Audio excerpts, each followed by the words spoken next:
इस अब जाके ये चाइना वाले मामले पे जो खास तौर पे राहुल गांधी इस मिलेनियम के अजीम नेता की लीडरशिप में जो एक मूवमेंट चलाई, इनको कोई शर्म है?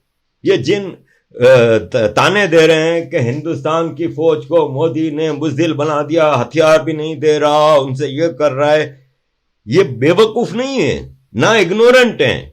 राहुल गांधी को अच्छी तरह पता है, और उनके पेड मीडिया वाले ये जो इतने सारे उछल उछल के आ रहे हैं सामने, फुदक फुदक के जो मेंढक आते हैं, इनको सबको पता है कि वो क्या एग्रीमेंट्स थे, वो क्या चीजें थी।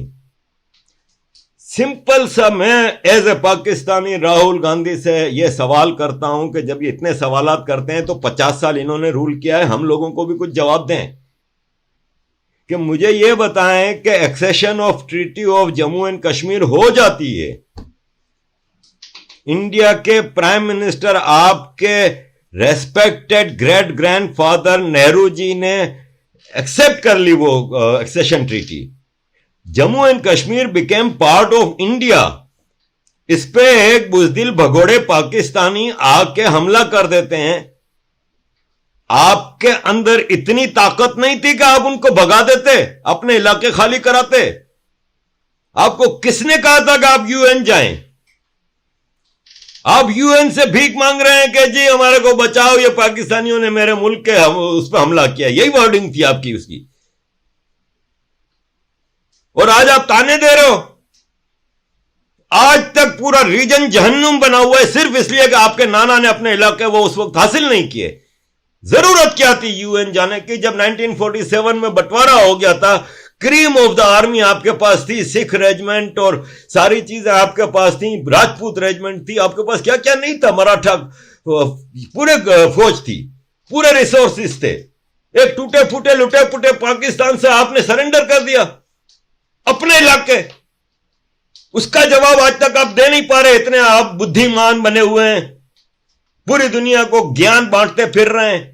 क्या आप इसका जवाब देंगे कि आपके नाना की परनाना की उस एक भयानक गलती की वजह से ये 1.5 अरब 150 करोड़ लोग रीजन के सिर्फ एक उस गलती की वजह से ना उस वक्त को सरेंडर करते अपने इलाके, ना ये सब मसले होते, और शायद फिर आप इतने स्ट्रांग होते क्योंकि आपको पाकिस्तान की जो ध्यान हट जाता, पाकिस्तान फिर फारिग था। लेकिन आपके नाना ने सरेंडर कर दिया, उसका आप आज तक जवाब दे नहीं पा रहे। फिर आपके नाना ने एक भयानक गलती यह की कि आपके बगल में एक इलाका था बलोचिस्तान, एक आजाद मुल्क। वो बलोचिस्तान हिस्टोरिकली कभी हिंदुस्तान से इसका मसला नहीं रहा, हमेशा फ्रेंडली रिलेशनशिप रहे।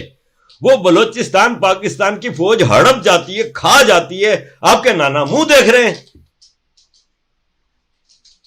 इतने बड़े बड़े ब्लंडर करने के बाद आज तो आपको शर्म के मारे पूरे भारत और पाकिस्तान और रीजन के लोगों के सामने हाथ जोड़ के माफी मांगनी चाहिए कि हमारे पुरखों ने ये इतने बड़े बड़े ब्लंडर किए, और हमें शर्म आती है आज अपने पुरखों पे। और हम पॉलिटिक्स तो करना हमारे लिए सवाल ही नहीं पैदा होता। अगर हमारे अंदर थोड़ी शर्म होती तो हम रिजाइन कर देते कि ये खानदान is not capable of doing politics, they should not be allowed. उसमें भी फॉरेन इंपोर्टेड इटालियन लेडी आके उसको जो रेस्पेक्ट मिल रही है वो तो मिसोलिनी को नहीं मिली। वो इटालियन सिसिलियन गॉडफादर्स, माफिया डॉन्स, उससे लोग इतना नहीं डरते जितना इस खातून से डरते हैं, इटालियन खातून से।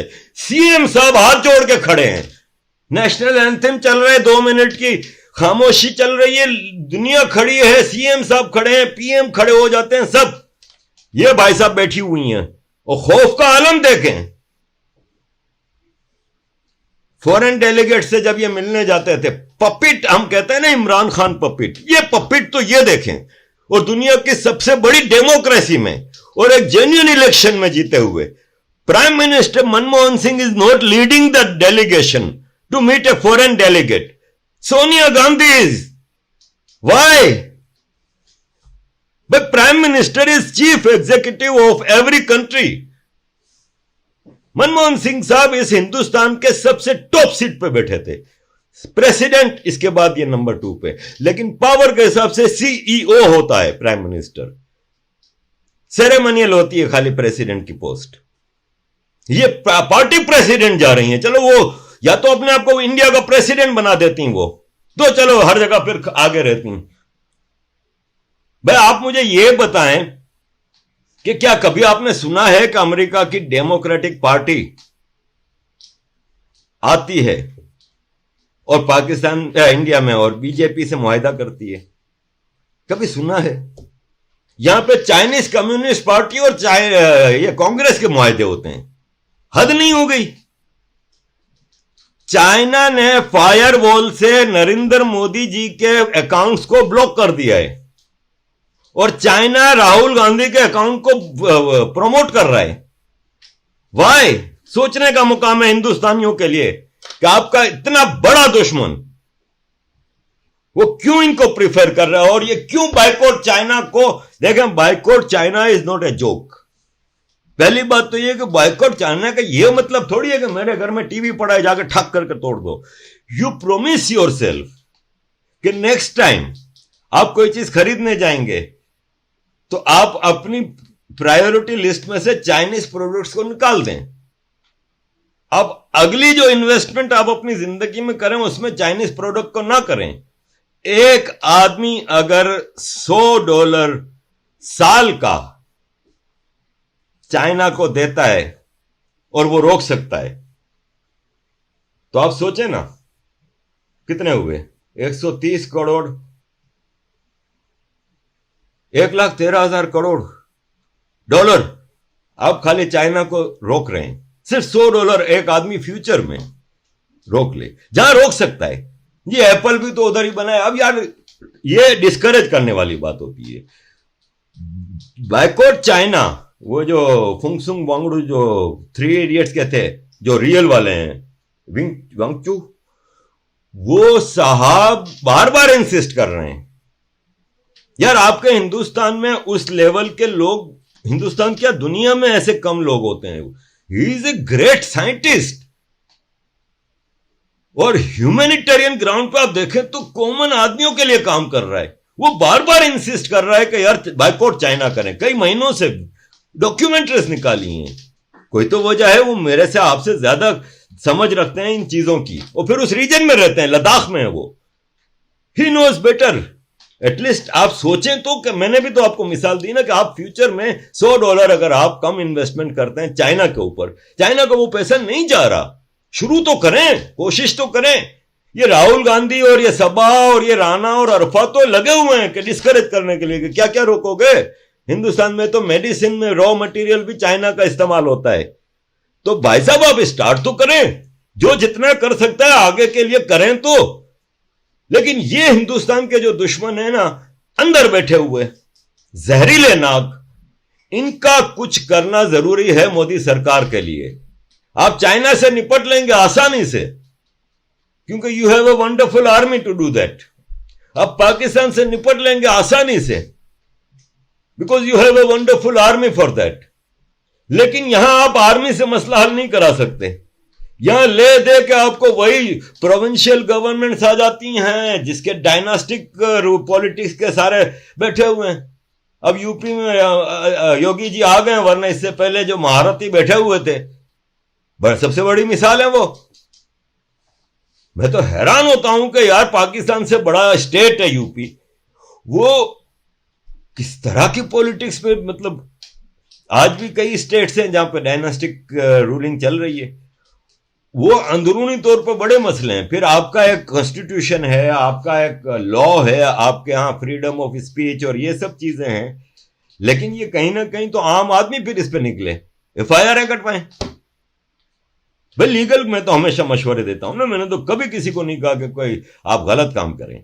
FIR जहां लगता है कि आपको एक आदमी देश के उसके सुरक्षा के खिलाफ चल रहा है और उसको नुकसान पहुंचाने की कोशिश कर रहा है, FIR कटवाएं, बार बार कटवाएं, बल्क उसमें कटवाएं। कहीं ना कहीं तो गवर्नमेंट मजबूर होगी।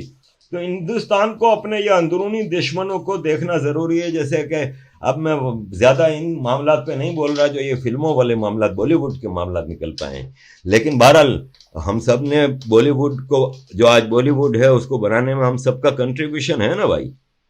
मैंने भी तो हजारों फिल्में देखी हैं, तो पैसा खर्च किया है ना, टाइम दिया है अपना।